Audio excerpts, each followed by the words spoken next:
नमस्कार, स्वागत है आप सभी का मेरे YouTube चैनल में। उम्मीद करती हूँ कि आप लोग सब अच्छे होंगे, बहुत मन लगा के पढ़ाई कर रहे होंगे और मेरे द्वारा डाले गए टीपी एक्ट के सारे लेक्चर को बहुत अच्छे से सुन भी रहे होंगे और नोट भी कर रहे होंगे। और ये भी उम्मीद करती हूँ कि आप सभी को वो बहुत पसंद भी आ रहा होगा और बहुत अच्छा भी लग रहा होगा और समझ में तो आ ही रहा होगा। इतना मुझे अपने आप पर भरोसा है कि मैं आप लोगों को समझाने में बहुत हद तक कामयाब हुई होंगी। ज्यादा बात को आगे नहीं बढ़ाते हुए आज का टॉपिक हम स्टार्ट करते हैं। Section 5 transfer of property act का। तो जो कल वीडियो डाला गया था उसमें बहुत सारे पॉइंट्स मैंने लिख दिए थे, उन्हीं सबको आज बहुत डिटेल में डिस्कस करूंगी और उन्हीं पॉइंट्स में और बहुत सारी बातें छुपी हुई है, वो सब बातें भी मैं अभी बताऊंगी आप लोगों को। तो सेक्शन 5 में ट्रांसफर ऑफ प्रॉपर्टी एक्ट का जो सेक्शन 5 है उसमें संपत्ति के अंतरण की परिभाषा दी गई है। तो संपत्ति के अंतरण की परिभाषा क्या हो सकती है? संपत्ति के अंतरण की परिभाषा अगर देना चाहें तो उसमें लिखा हुआ है बुक में कि जब एक जीवित व्यक्ति दूसरे जीवित व्यक्ति को संपत्ति का अंतरण करता है, अपने हक का अंतरण करता है, ट्रांसफर करता है प्रॉपर्टी का, तो वही ट्रांसफर हो गया प्रॉपर्टी का जनरल परिभाषा। और उसके नीचे एक और पैराग्राफ है, उसको मैं अभी डिस्कस नहीं करूंगी। अभी डिस्कस करने के लिए बहुत सारी बातें हैं। आप लोगों को वीडियो सुनते सुनते एक बात तो समझ में आ ही गई होगी, और अगर आप बुक उठा के देखें और अपने कंटेंट को देखेंगे जिसको विषय सूची कहते हैं, उसमें आपको पता चल जाएगा कि ट्रांसफर ऑफ प्रॉपर्टी एक्ट में ट्रांसफर करने के बहुत सारे तरीके बताए गए हैं। आपको पता है सेल है, मॉर्गेज है, लीज है, एक्सचेंज है, गिफ्ट है और एक्शनेबल क्लेम है। ये 6 तरीके हैं। तो क्या ट्रांसफर बस इन्हीं तरीकों तक ही सीमित है? ऐसा बिल्कुल भी नहीं है। ट्रांसफर करने के ये 6 तरीके बताए तो गए हैं, लेकिन अंतरण करने के सिर्फ यही तरीके जो है ट्रांसफर में हमेशा इस्तेमाल नहीं किए जाते। ट्रांसफर करने के हर वो तरीके आप इस्तेमाल कर सकते हैं जिसमें एक लिविंग पर्सन दूसरे लिविंग पर्सन को, यानी एक जीवित व्यक्ति दूसरे जीवित व्यक्ति को अपनी संपत्ति का और अपने हक का अंतरण कर देता है। अब चाहे वो किसी भी तरीके से करे, मतलब यहाँ पर किसी भी तरीके का मतलब ये नहीं है कि इसमें हम वसीयत भी डाल देंगे, क्योंकि वसीयत तो इसमें आता नहीं है, जो मैं आपको बहुत पहली वीडियो में ही समझा चुकी हूँ। तो ये इन 6 तरीकों के अलावा और भी कई तरीके से संपत्ति का अंतरण होता है। बस जरूरी क्या होता है कि एक जीवित व्यक्ति दूसरे जीवित व्यक्ति को संपत्ति का इसमें अंतरण करता है। यही है उसकी परिभाषा संपत्ति के अंतरण की। वैसे संपत्ति की परिभाषा और अंतरण की परिभाषा ये दोनों ही आपको टीपी एक्ट में कहीं पर भी नहीं मिलेगी। इमूवेबल मूवेबल प्रॉपर्टी किसे कहते हैं ऐसा नहीं लिखा हुआ है, उसमें क्या शामिल है ये दिया हुआ है। ये सेक्शन 3 में ही है, जो कि इसके लिए भी मैंने बहुत अच्छे से वीडियो बनाया है, अलग अलग वीडियो में सब कुछ समझाया है। और अभी हम लोग डिस्कस करने वाले हैं ट्रांसफर। ट्रांसफर क्या होता है? अंतरण करना। तो कभी कभी ट्रांसफर एब्सोल्यूट भी होते हैं और कभी कभी ट्रांसफर कंडीशनल भी होता है। तो एब्सोल्यूट ट्रांसफर क्या होता है पहले ये समझते हैं।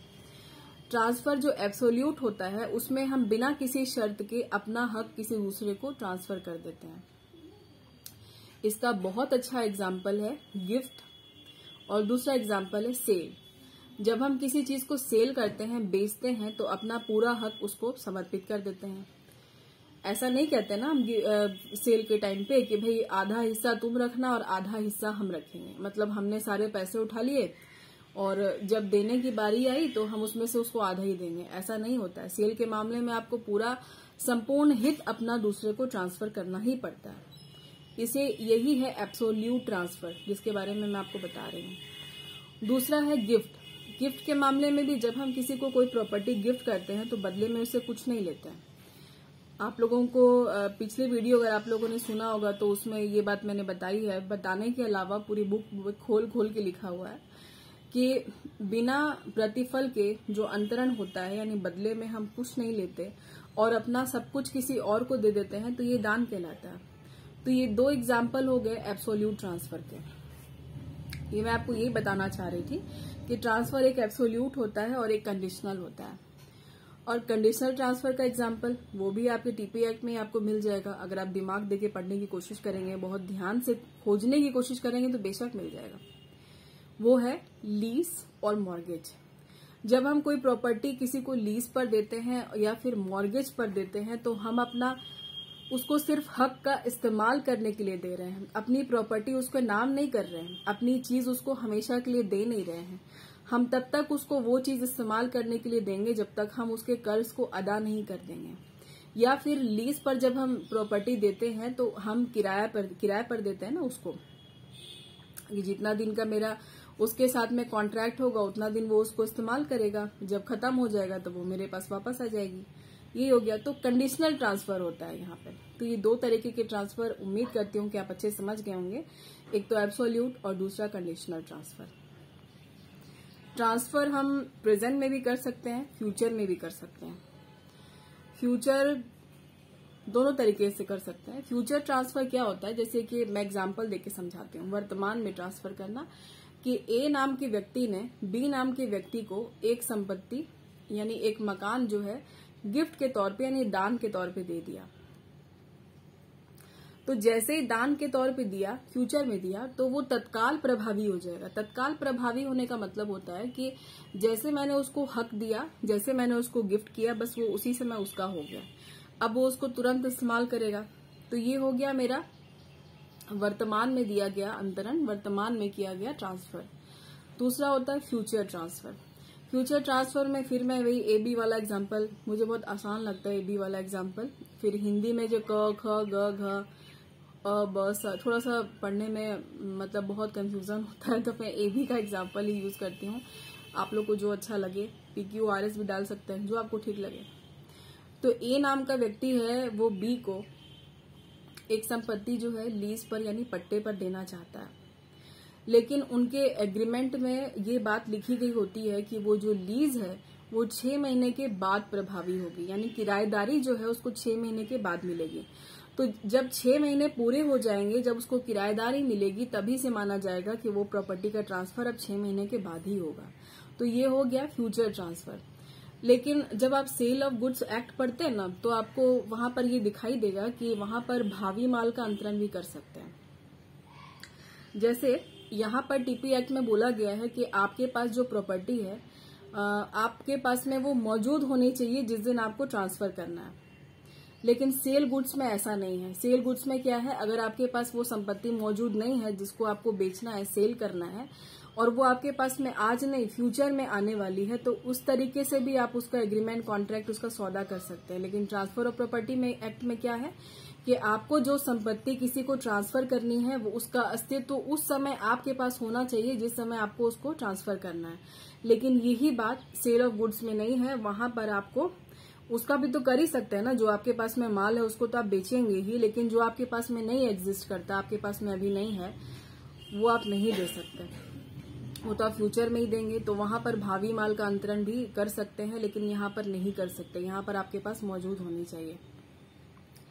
तो ये हम लोगों ने जान लिया, एब्सोल्यूट ट्रांसफर होता है, कंडीशनल ट्रांसफर होता है। ट्रांसफर फ्यूचर में भी कर सकते हैं, ट्रांसफर प्रेजेंट में भी कर सकते हैं। और उसके बाद अभी मैंने आप लोगों को बताया कि कोई चीज अगर एग्जिस्ट नहीं करती है और आपके पास में ट्रांसफर करने के टाइम पे मौजूद नहीं है, तो आप उसका ट्रांसफर नहीं कर सकते। जब वो आपके पास में आएगी तो ही कर सकते हैं। और ये भी बताया कि सेल ऑफ गुड्स में ऐसा नहीं है, वहां पर भावी माल का भी अंतरण हो सकता है। नेक्स्ट पॉइंट देखते हैं। अब आते हैं हम लोग बुक में जो 2 पैराग्राफ की डेफिनेशन दी हुई है, सेक्शन 5 में 2 पैराग्राफ दिए हुए हैं, उसी के अनुसार चलते हैं। पहले में लिखा हुआ है कि संपत्ति का अंतरण एक जीवित व्यक्ति दूसरे जीवित व्यक्ति को करता है।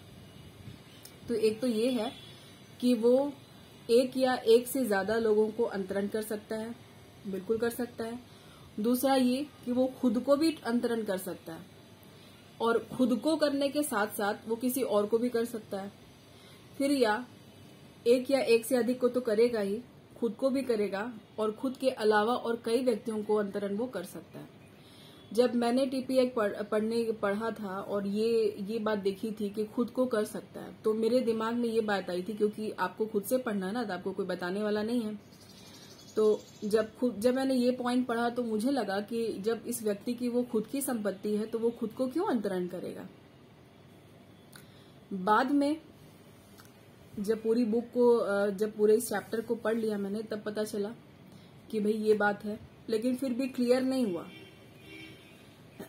फिर जब मैंने ट्रस्ट एक्ट को बहुत अच्छे से पढ़ा, तब वहां पर मेरा ये पॉइंट क्लियर हो गया, जो कि मैं आपको भी क्लियर करवाना चाहती हूँ कि कोई व्यक्ति खुद को अपने अलावा किसी दूसरे को अंतरण करता है ये तो समझ में आता है ना, कि वो दूसरे को ट्रांसफर कर रहा है और एक से ज्यादा लोगों को भी कर रहा है, ये भी समझ में आता है, लेकिन वो खुद को कर रहा है ये समझने वाली बात है। तो कोई एक व्यक्ति अपनी प्रॉपर्टी का ट्रस्ट बना के, जब वो प्रॉपर्टी के लिए ट्रस्ट बनाता है और खुद को उस प्रॉपर्टी का ट्रस्टी अपॉइंट कर लेता है, खुद ही, अगर वो अपनी प्रॉपर्टी का ट्रस्ट बना के खुद को ही ट्रस्टी बना ले तो वो खुद को ही अपनी संपत्ति का अंतरण कर सकता है। कितनी आसान सी बात थी, लेकिन फिर भी मुझे लग रहा था कि बाप रे, वो अपने आप को कैसे ट्रांसफर कर सकता है, जबकि वो खुद की संपत्ति है तो खुद को क्यों देगा। तो यहाँ पर इसके पीछे की वजह ये थी कि वो पहले अपनी प्रॉपर्टी का ट्रस्ट बनाएगा और ट्रस्ट बनाने के बाद वो खुद को उसका ट्रस्टी बना लेगा और ट्रस्टी बनाने के बाद वो अपने आप को ही प्रॉपर्टी का ट्रांसफर कर लेगा। तो ये हो गया खुद को अंतरण करना। और एक या एक से ज्यादा व्यक्तियों को अंतरण करना, कई लोगों को अंतरण करना, ये तो बहुत आसान है, इसको डिटेल में बताने की जरूरत नहीं, आप लोग अच्छे से इसको जान रहे होंगे। अगला पॉइंट पढ़ते हैं। अगले पॉइंट पढ़ने के पहले मैं आप लोग को एक चीज बताना चाहूंगी कि ये जो ट्रांसफर टू हिमसेल्फ है, यानी खुद को जो अंतरण करना है, ये ट्रांसफर ऑफ प्रॉपर्टी एक्ट में पहले से नहीं था। ये ट्रांसफर ऑफ प्रॉपर्टी एक्ट में 1929 से इसको ऐड किया गया और ऐड किया गया संशोधन से, अमेंडमेंट करके इसको लाया गया। पहले 1929 के पहले कोई भी व्यक्ति अपने आप को ही संपत्ति का अंतरण नहीं कर सकता था, लेकिन 1929 के बाद में जो संशोधन हुआ संपत्ति अंतरण अधिनियम में, उससे ये व्यवस्था जो है इसमें लागू कर दी गई कि अब कोई भी व्यक्ति अपने आप को भी संपत्ति का अंतरण कभी भी कर सकता है। ये तो था सेक्शन 5 का पहला पैराग्राफ। और सेक्शन 5 का दूसरा पैराग्राफ आप देखेंगे तो उसमें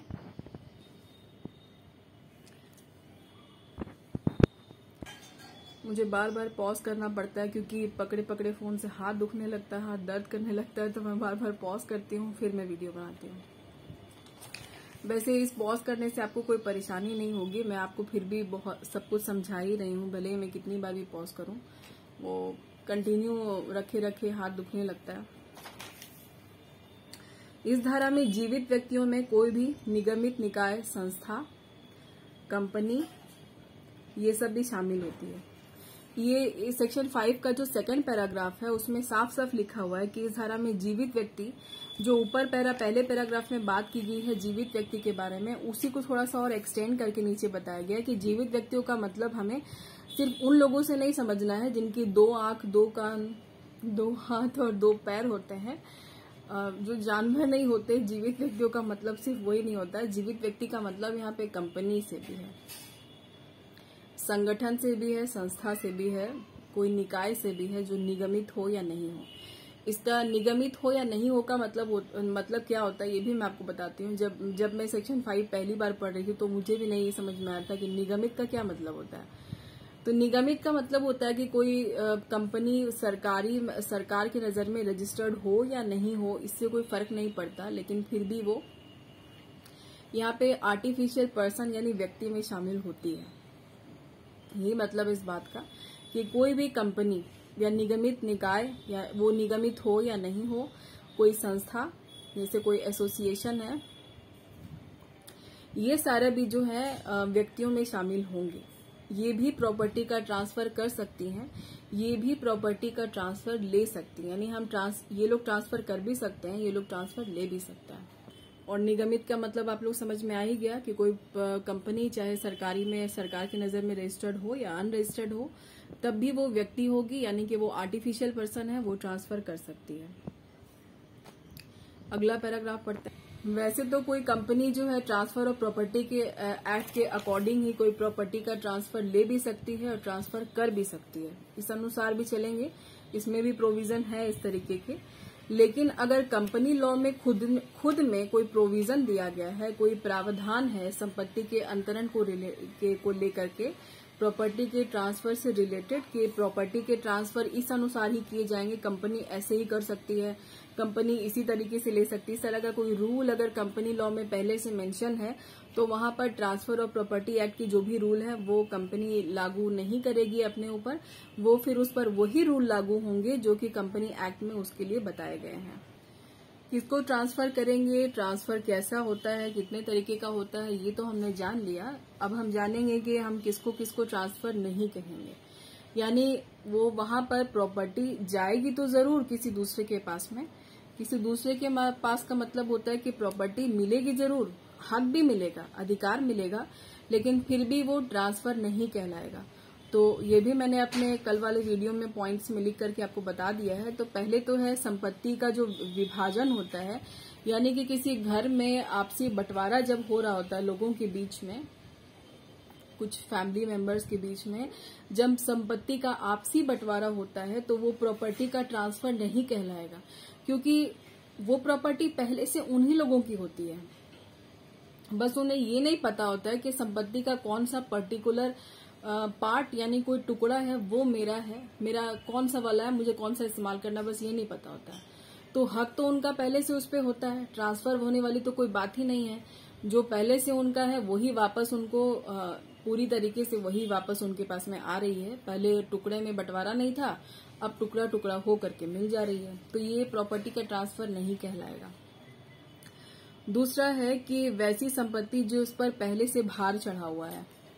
जो संपत्ति पहले से भार में है का मतलब है अगर कोई संपत्ति पहले से बंधक रखी हुई है, या फिर कोई संपत्ति लीज पर है, या मैंने ऐसे ही संपत्ति किसी को दे दी है और ऐसे ही एग्रीमेंट करके और उससे पैसे उठा लिए हैं। तो जब संपत्ति पहले से भार में है तो उसका ट्रांसफर मैं तब तक नहीं कर सकती जब तक वो संपत्ति फ्री नहीं हो जाती।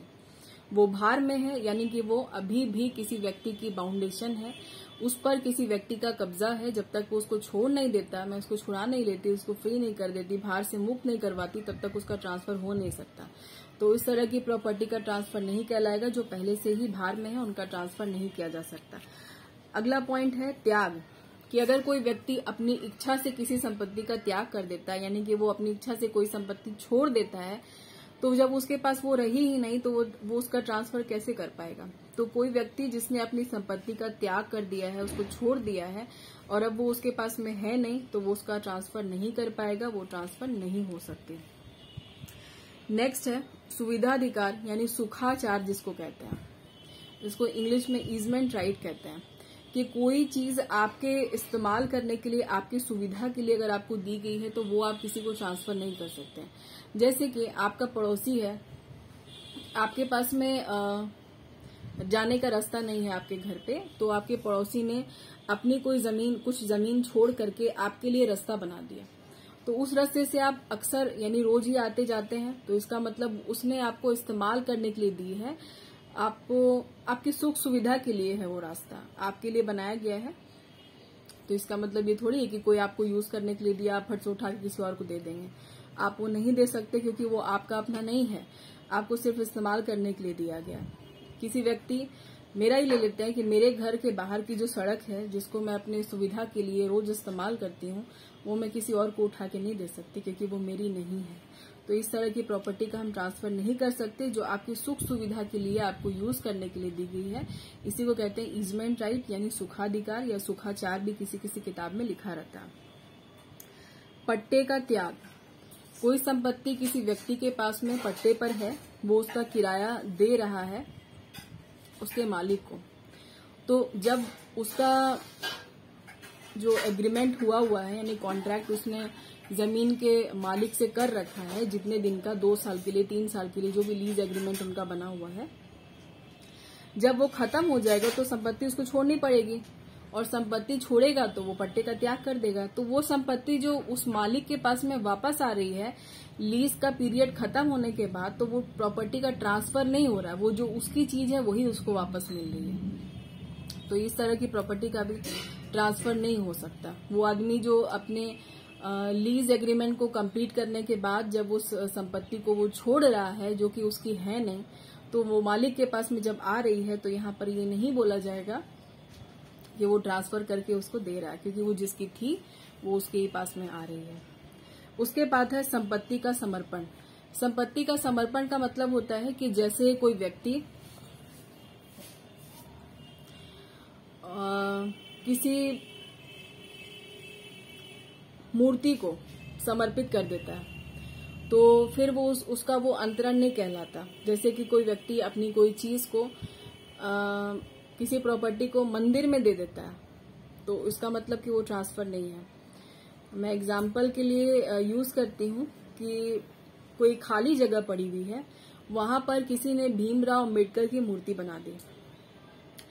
अब वो मेरी हो सकता है कि वो मेरी ही संपत्ति है, और मैंने आसपास में मूर्तियों के बीचों बीच में चारों तरफ से गार्डन बना दिया, और उस गार्डन का नाम ही रख दिया भीमराव अम्बेडकर पार्क।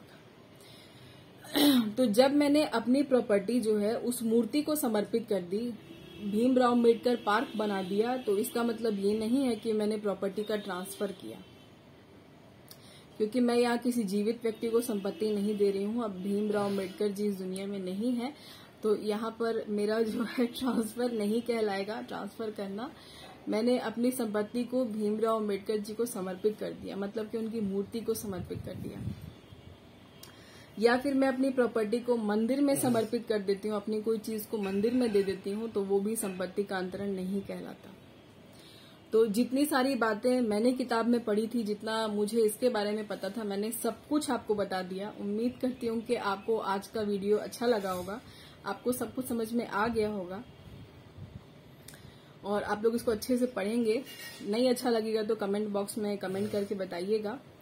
और एक बात मैं आप लोगों से बोलना चाहती हूँ कि आप लोग जो भी मेरे वीडियो को देखते हैं, आप लोग देखने के बावजूद भी लाइक नहीं करते हैं, और सब्सक्राइब करने के लिए तो मैंने आपको प्रेशर पहले ही नहीं दिया है कि आप जबरदस्ती सब्सक्राइब कीजिए। वो तो मैंने आपको पहले ही कहा है कि आप नहीं माने तो मत सब्सक्राइब कीजिए, लेकिन नहीं अच्छा लगता है तो अनलाइक भी तो करना चाहिए ना। तो ना ही कोई लाइक करता है और ना ही कोई अनलाइक करता है। तो जो भी लोग, जैसे 200, 300, 400 जो भी लोग देख रहे हैं वीडियो को, तो कम से कम अगर आपको नहीं पसंद आ रहा तो अनलाइक तो कीजिए, तो पता तो चलेगा कि मुझ में कहाँ गलती है, मैं कहाँ आप लोग को समझाने में मतलब फेल हो रही हूँ, मैं आप लोग को पढ़ा नहीं पा रही हूँ, बता नहीं पा रही हूँ। तो फिर मैं इस चीज में सुधार करूंगी। ना आप लोग लाइक करते हैं, ना आप लोग अनलाइक करते हैं। व्यूज तो बहुत सारे मिल जाते हैं, 300, 400, लेकिन कोई लाइक और अनलाइक नहीं करता। तो इससे पता नहीं चलता है कि मैं कहाँ गलत हूँ, कहाँ सही हूँ। तो लाइक अनलाइक करके तो जरूर कम से कम बताइए कि आपको पसंद आ रहा है कि नहीं आ रहा है। ये तो कर ही सकते हैं ना। सब्सक्राइब करना आपकी मर्जी, नहीं करना तो वो भी आपकी मर्जी। अगर सब्सक्राइब कीजिएगा तो बेल आइकन जरूर प्रेस कीजिएगा, नहीं आपकी मर्जी हो तो मत कीजिएगा। लाइक कीजिएगा पसंद आए, नहीं पसंद आए तो अनलाइक कर दीजिएगा। और जो भी आपके मन में क्वेरी हो वो नीचे कमेंट सेक्शन में करके जरूर बताइएगा। मेरे से कहाँ गलती हो रही है वो भी प्लीज बताइएगा। मैं सेक्शन 6 के साथ आपसे अगली वीडियो में जरूर मुलाकात करूंगी। आप लोग अच्छे से पढ़िए, अपना ध्यान रखिए। आपसे जल्दी ही मुलाकात होगी और वापस मुलाकात होगी।